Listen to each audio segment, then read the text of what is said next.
I was in my office in Dallas when it happened. Just another Tuesday, gray and forgettable.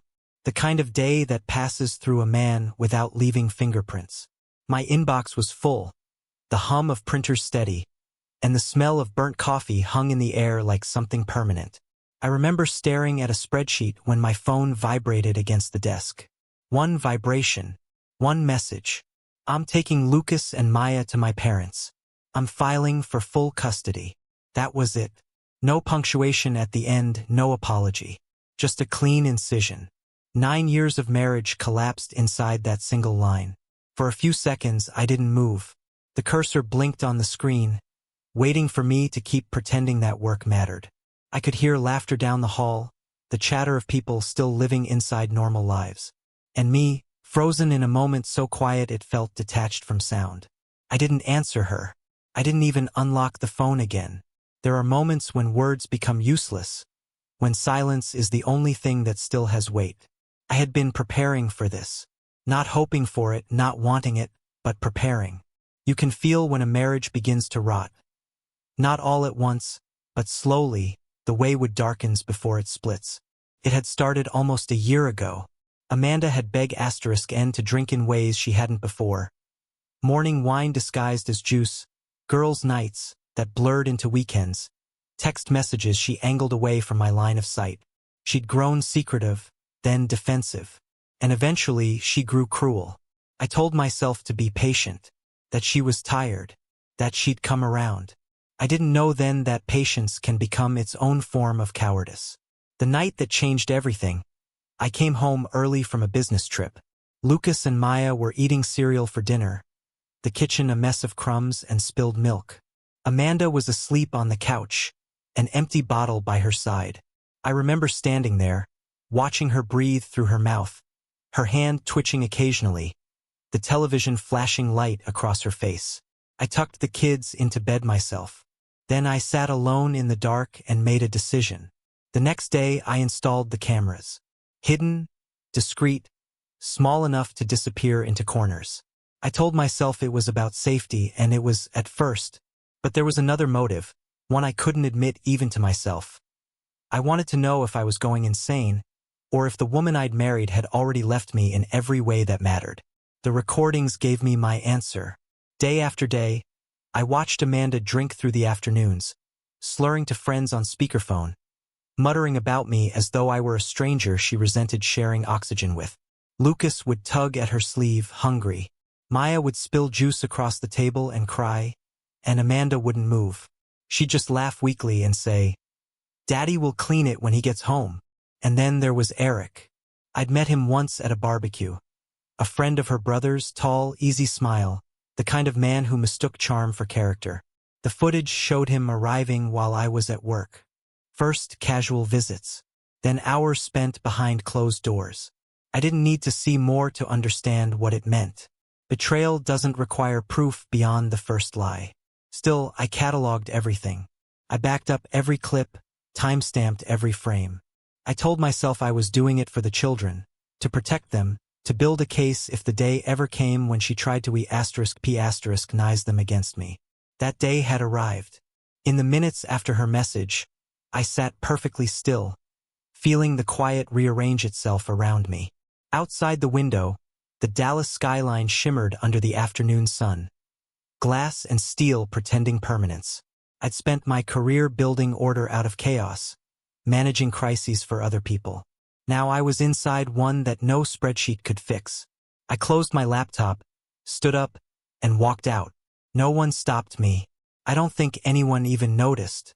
The elevator ride down felt endless. My reflection in the mirrored walls looked foreign. A man wearing calm like armor, eyes steady but hollow. By the time I reached the parking garage, my hands had *N to shake. I sat in the car with the engine off, phone face down on the seat beside me. 9 years, 2 children, thousands of moments now turning to static.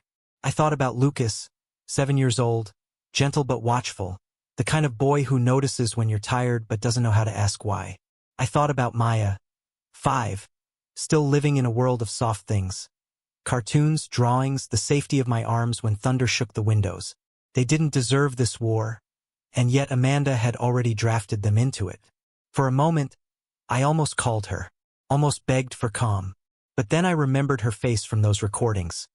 Cold, dismissive, her laughter sharp and distant as she said to Eric, "He thinks he's such a good husband, always trying to fix things that aren't broken."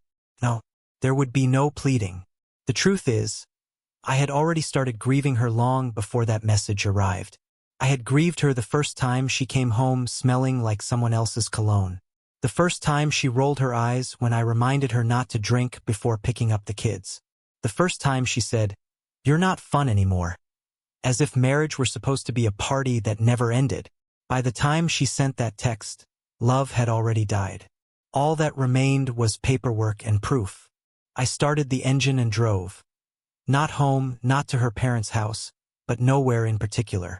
The city blurred past.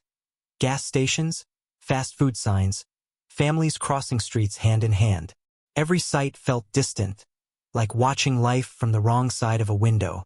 Eventually, I pulled into a quiet lot overlooking the Trinity River. The water below was still gray, reflecting a sky that couldn't decide between light and rain. I sat there for nearly an hour, replaying every year of our marriage like a film unraveling in reverse. Her laughter at our wedding, her exhaustion after giving birth, the first house, the first argument, the first silence that lasted too long. I tried to find the moment where it went wrong. There wasn't one. Love doesn't shatter, it erodes. When I finally looked at my phone again, I noticed she hadn't followed up. No missed calls. No explanations. She had drawn her line and walked away from it. Fine. I could live with that, because what she didn't know, what she would soon discover, was that I had built my own line long before hers. I had the recordings, the evidence, the truth preserved in digital clarity. She thought she was taking everything from me with one message. She didn't realize I had already taken back what mattered most. Control. As I drove home that evening, the sky opened and rain fell hard against the windshield. The world blurred, and for a moment it looked almost clean, as if the storm could wash away what had been done. But storms don't cleanse. They reveal what's left standing after the flood. By the time I reached the house in Austin, it was dark. The rooms were empty, her clothes gone from the closet, the children's drawings missing from the fridge. Only the cameras remained, small and silent witnesses to the truth. I walked through the quiet, the smell of her perfume still lingering faintly in the hallway. I sat at the kitchen table, opened my laptop, and began transferring every file to a separate drive. Each click felt like a heartbeat, steady and deliberate. Outside, thunder rolled across the hills. Inside, I whispered to the empty air. Not in anger, but in acknowledgement. This is how it begins. Not the divorce. Not the custody battle. Something deeper. The slow rebirth of a man who finally stopped mistaking endurance for love. And somewhere between the storm outside and the silence within, I realized something brutal and clean. She hadn't blindsided me. She'd only confirmed what I already knew. The end had come long before her message. She just had the courage or the cruelty to type it first. The morning after the message, the house felt wrong in its silence. Her perfume still haunted the hallway, faint and sour, like something left to spoil.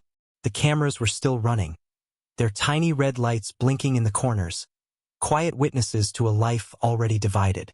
I made coffee and sat at the table where we used to argue about groceries and bills, the small, stupid things that hide the larger truths. Her chair was empty. The children's cereal bowls were gone.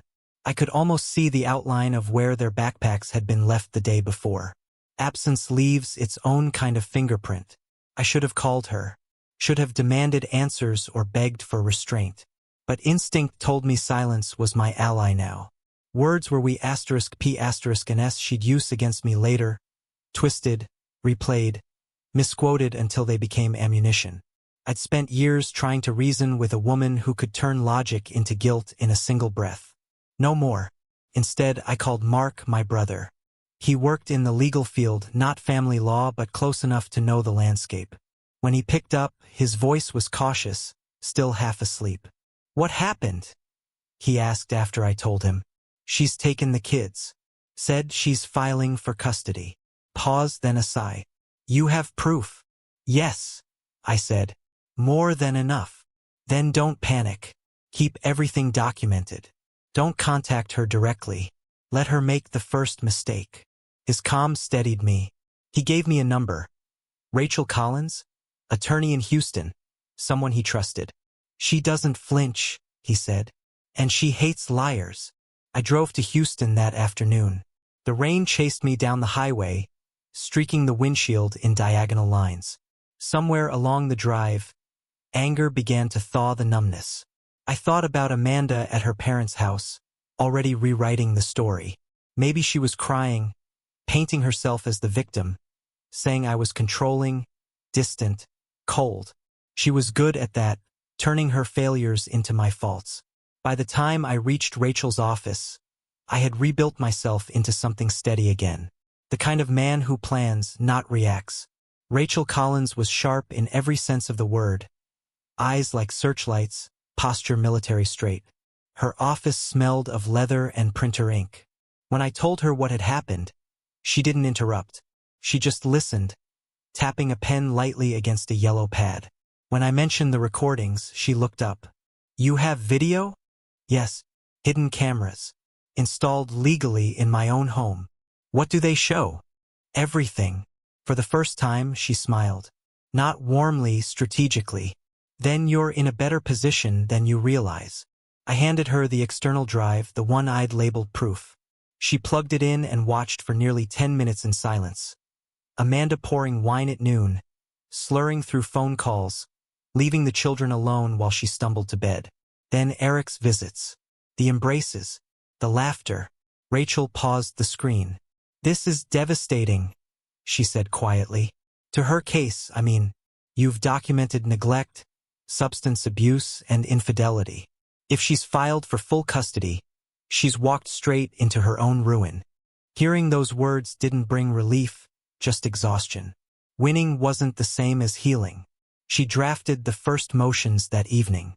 Temporary custody, protective filings, an immediate injunction to prevent Amanda from relocating the children out of state. Her efficiency was surgical.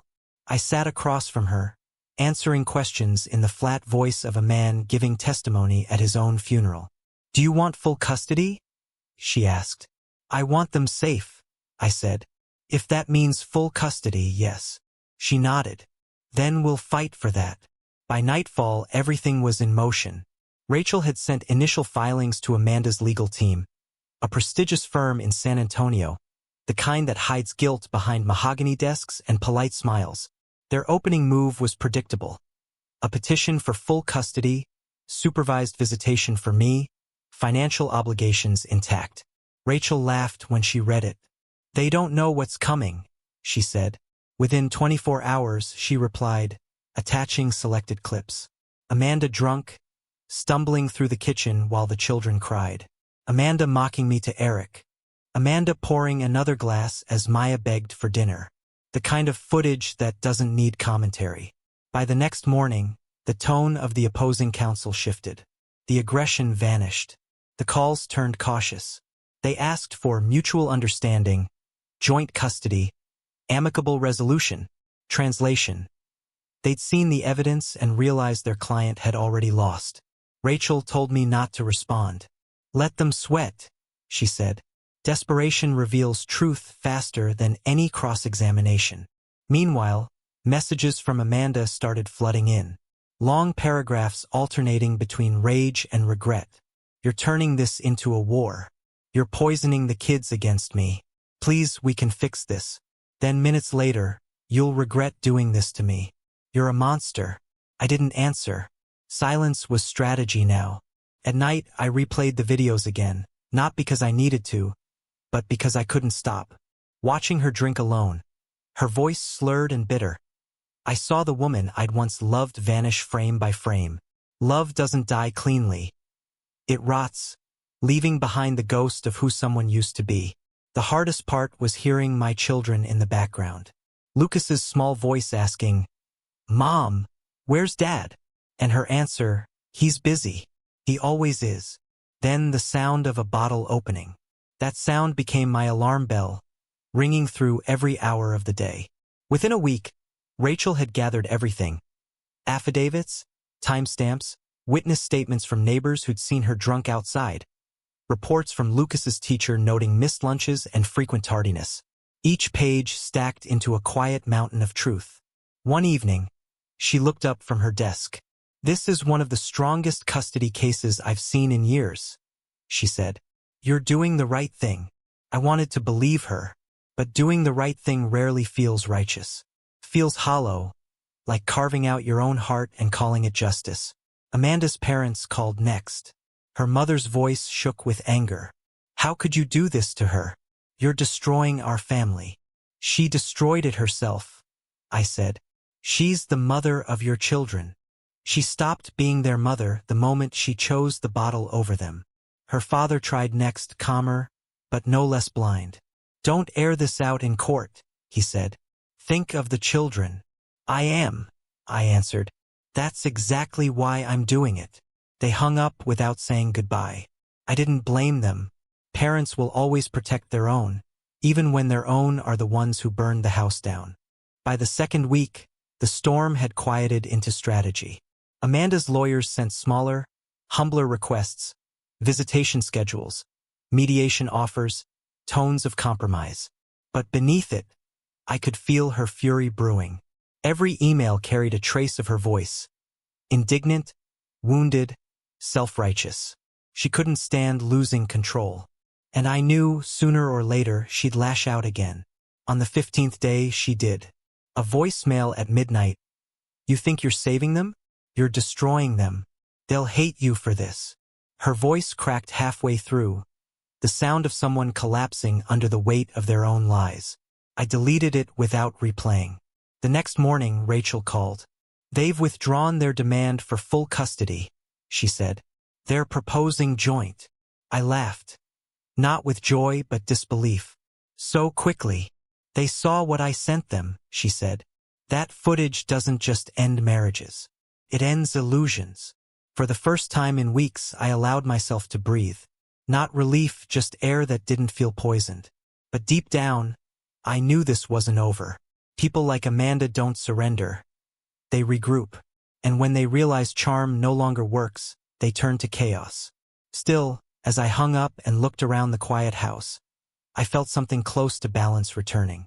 The walls didn't echo with her laughter anymore. The air didn't smell of wine. Smelled clean, sterile, maybe, but clean. That evening, I opened one of the recordings again. Lucas was coloring on the floor. Maya was humming to herself.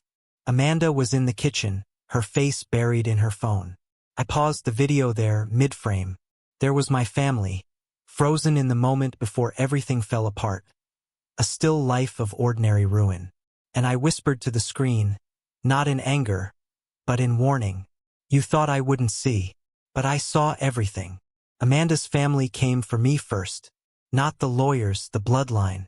They called, texted, filled my inbox with guilt. Her mother wrote paragraphs about forgiveness. Her father tried logic. Her sister left voicemails that started with tears and ended with blame. "You're tearing the family apart," they said. But the family was already apart. They just hadn't noticed the cracks until I stopped filling them with silence. For a while, I didn't answer anyone. I spent those weeks working, sleeping little, and preparing. Rachel was tireless. Every night she sent updates, new affidavits, court motions, deposition dates. She was building a case brick by brick, the way I had once tried to build a marriage. The difference was that this structure would hold. Amanda, meanwhile, was building her story. She'd beg *N posting online, curated misery, smiling selfies with the kids at her parents' home, captions about fresh starts and staying strong. Beneath the surface, she was rewriting history, turning herself into the survivor of a cruel, controlling man. Me. Rachel told me not to look. "Don't feed on poison," she said. But curiosity always wins. I watched the comments pile up. Strangers consoling her. Friends calling her brave. I scrolled until the words blurred into noise. Then came the hearing notice. Emergency custody motion, Austin Courthouse, Monday morning. I didn't sleep the night before. I walked through the house until dawn, touching the children's drawings still taped to the fridge, their tiny handwriting spelling, "Love you, Dad." The rooms smelled faintly of lavender and dust. The absence of chaos had its own kind of peace. When I arrived at the courthouse, Amanda was already there. She looked composed, new dress, hair neat, eyes glossy in that way people get when they've practiced crying but haven't yet started. Beside her sat Eric. Not close enough to claim her, not far enough to deny her. Our eyes met. She smiled, polite, brittle, performative. That smile told me she still believed she could control the story. Rachel leaned toward me. Let her play saint. It won't matter. The hearing began. Amanda's attorney spoke first, polished, rehearsed. Words like privacy violation, malicious surveillance, emotional abuse. They painted me as a paranoid husband, obsessed with control. Amanda lowered her head at all the right moments, dabbing at eyes that stayed suspiciously dry. When Rachel stood, her voice cut through the room like clean steel. "Your Honor," she began. "My client installed cameras legally inside his own home. He did not film for spite. He filmed for safety. And what he recorded reveals a pattern of neglect, intoxication, and endangerment." She clicked the remote. The first video played on the screen. Amanda in the kitchen, a wine bottle on the counter. Lucas crying off camera. Her slurred voice. "Tell your father to do it when he gets home." Then another clip. Eric entering the house in the afternoon, the sound of laughter, then silence. The courtroom itself seemed to exhale. Even Amanda's lawyer shifted uncomfortably. Rachel spoke again, calm but merciless. "This isn't about a bitter marriage. It's about two children left unsupervised while their mother drank and entertained a man who wasn't her husband. That's not speculation. That's evidence." Amanda's face broke. Her hand shook as she tried to whisper to her attorney. The judge, a woman in her 50s with the expression of someone who'd seen every kind of ruin, leaned forward. "Mrs. Lawson," she said, "do you deny this footage?" Amanda's voice faltered. "It was taken without my consent." "That's not the question." Amanda looked down. "No, I don't deny it." The silence that followed was absolute. Rachel moved for temporary custody. The judge nodded slowly, eyes still on Amanda. "Granted," she said. "The children will remain with their father. Supervised visitation for the mother until further notice." The gavel struck. Just like that, the balance of power reversed. Amanda stood, her face red, breathing fast. "You can't do this," she shouted. "He's manipulating everyone." The bailiff stepped forward. The judge's tone hardened. "Mrs. Lawson, you will control yourself or be removed from this courtroom." She fell silent, but her glare followed me like heat. Outside, the hall buzzed with whispers. Reporters lingered, local tabloids hungry for scandal. Rachel touched my shoulder lightly. "Don't say anything," she murmured. Amanda's parents approached. Her mother's voice trembled with disbelief. "You didn't have to humiliate her." "She humiliated herself," Rachel said before I could answer. They turned away, retreating toward their daughter, who now stood alone against the marble wall, face buried in her hands. I should have felt triumph. Instead, I felt the hollow echo of a war finally decided. Not victory, just exhaustion with an ending attached. That night, I brought the children home. Lucas clung to me silently. Maya fell asleep in the car seat, thumb in her mouth, dreaming of a world that no longer existed. When I carried her inside, the air smelled clean again. The cameras were still running, but I didn't need them anymore. The truth had already done its work. For a few days, things were almost peaceful. The kids laughed again. Breakfast returned to the table. The house, stripped of tension, began to sound like a home. But Amanda couldn't let go. 3 days after the ruling, she appeared at dawn, pounding on the door, screaming my name. I looked through the peephole. Her eyes were glassy, unfocused. She was drunk. The clock read 6:04 a.m. "Let me in," she shouted. "They're my kids." I opened the door halfway. The smell of alcohol hit like a wave. "Amanda," I said quietly. You're violating the order. Go home. She tried to push past me, stumbled, caught herself on the frame. You think you can take them from me? You think you're God? Go home, I repeated. She screamed something incoherent, then started crying loud, heaving sobs that drew the neighbors to their windows. I called the police. When they arrived, she tried to argue, but the breathalyzer ended the conversation. The reading was high enough to make the officers exchange glances. They led her away gently, still crying, still shouting that I'd ruined her life. By noon, the story was online. Local mother arrested after custody dispute. The photographs were merciless. Disheveled hair, smudged makeup, handcuffs glinting in the morning light. I didn't share the article. I didn't gloat. I just sat at the kitchen table, watching sunlight spread across the floor where she'd once stood, and whispered to myself, it's over. But endings aren't always clean. They echo. They linger. That evening, Lucas asked where Mommy was. I told him she was getting help. Maya asked when she'd come home. I said I didn't know. Both answers were true. When they went to bed, I sat alone in the quiet. The house felt too large, too calm, like a stage after the actors had left. Rachel called later. The arrest changes everything, she said. From here on, the court will see what you've been saying all along. I thanked her, but gratitude felt hollow. Winning custody wasn't the same as peace. You can't rebuild a marriage through justice. You can only survive it.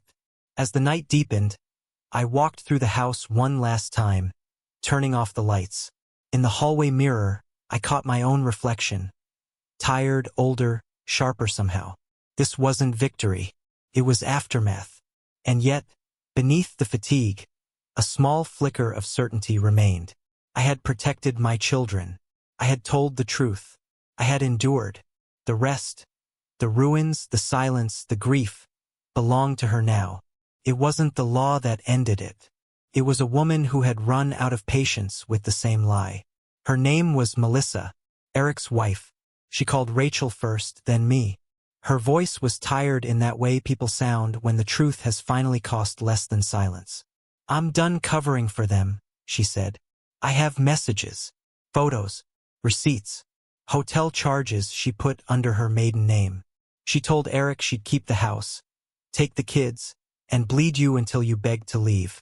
I believed him when he said it was just a fling. I don't believe him anymore. I didn't say thank you. Gratitude felt obscene. I just asked for copies. She sent everything. **TS of Amanda begging for secrecy. Lines of text where they strategized custody like a game. Reservations with dates that matched my footage. Melissa added one last thing. A sentence that felt like a verdict. If you don't protect those children, none of us deserve forgiveness. The file landed like a stone in a still pond. Ripples through every lie. Rachel's reply came fast. This ends it, she said. She's not just careless. She's calculated. The final hearing was scheduled for a Tuesday. The courthouse smelled like paper and cold air. Amanda arrived dressed in neutral colors, hair pinned back, a tired smile playing at the edges of her mouth.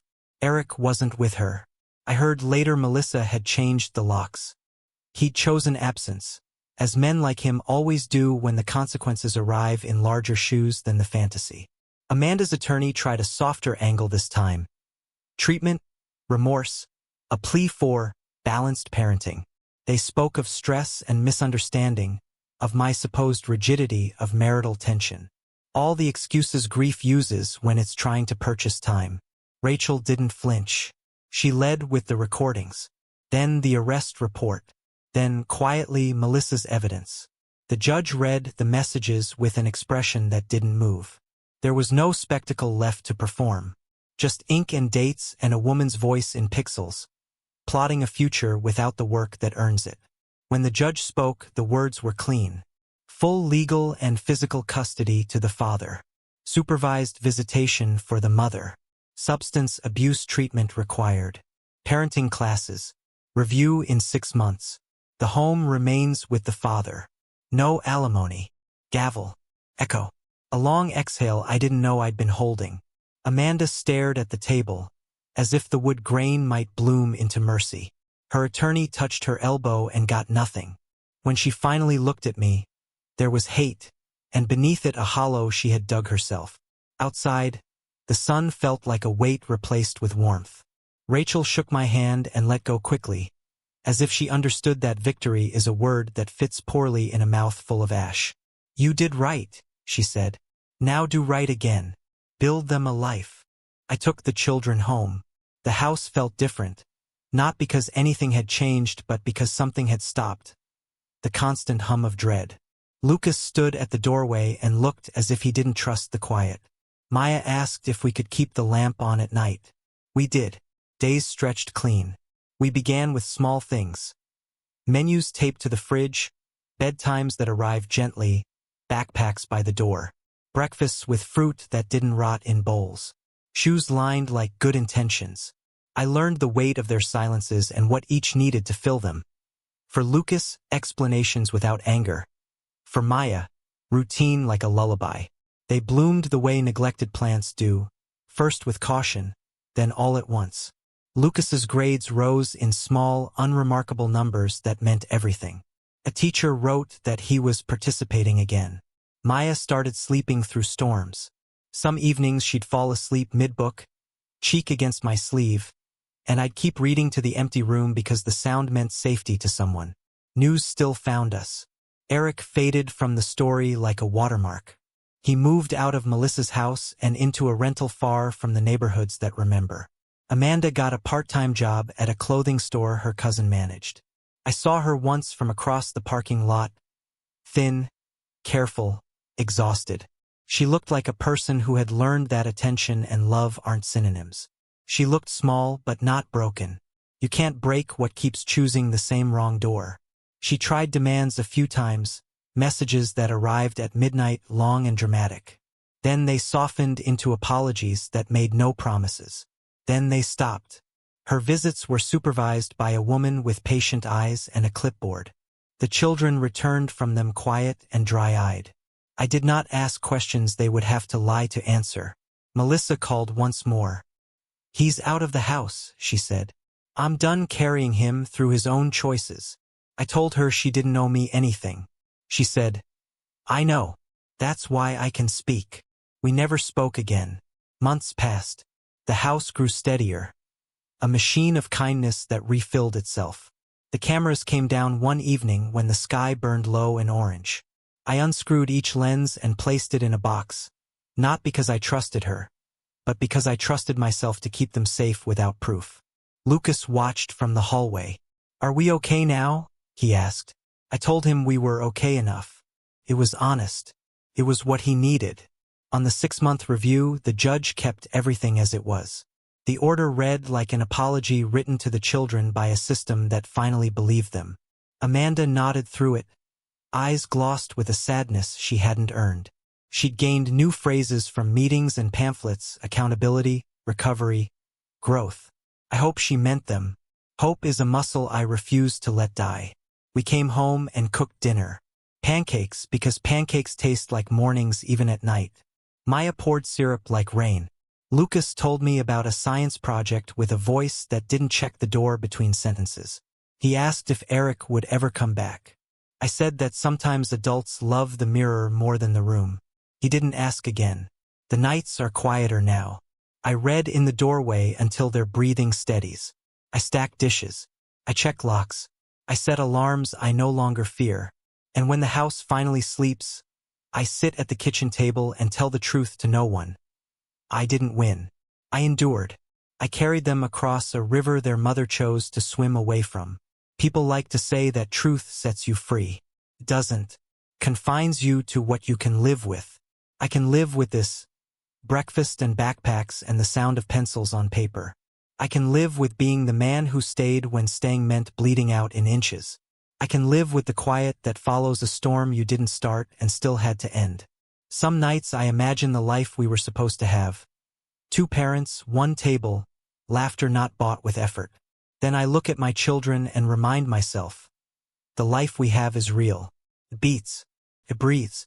It asks for milk at bedtime and new cleats and another chapter, please. Was I wrong to watch her? Was I wrong to gather proof like a surgeon gathers instruments before the first cut? Was I wrong to let the law finish what love would not? Tell me, if you can do it without lying to yourself. If you were me, would you have endured more? Or did I stop exactly when a father should?